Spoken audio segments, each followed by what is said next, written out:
દહેજ ભરૂચ આજે રામદેવ ફાઉન્ડેશન દ્વારા જે ડ્રામા રામપુરામાં જે ડ્રો હતો એમાં મને બાઇક મળેલ છે.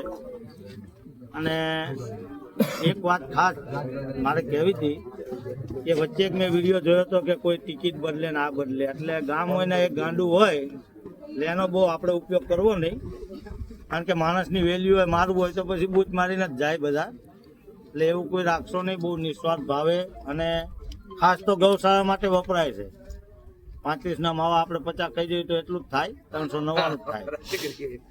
એટલે આમ પૂન ન થાય પણ આમ પૂન થાય છે. એનું જાગતું ઉદાહરણ છે મારા બાજુના ગામમાં ગણપતભાઈ માલી છે,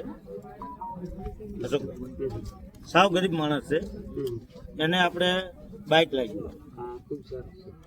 એટલે એ આજે આવવાના જ છે, હું આપણે મળીશ, પણ એ એટલા ભાવુક થઈ ગયા કે સાહેબ મારી દીકરી 5 કિલોમીટર ચાલીને જાય ભણવા. આજે અશોકભાઈને લીધે હું એને 5 કિલોમીટર સ્કૂલે મૂકવા જઈશ. એટલે એક દીકરીના જો આશીર્વાદ મળતા હોય તો આ ફાઉન્ડેશનને બીજું કંઈ કહેવાની મારે જરૂર થતી નથી. બાકી અમે ગઢવી લોકો ક્યારેય ગાયું બચાવો અને એના પાસે અમે 5 લાખ ડાયરામ લેવી જ છીએ. પણ જે આ ભાવ છે એમને નોતર્યો છે, એમાં માતાજી રામદેવ એમને સહાય કરે. જય મોગલ જય.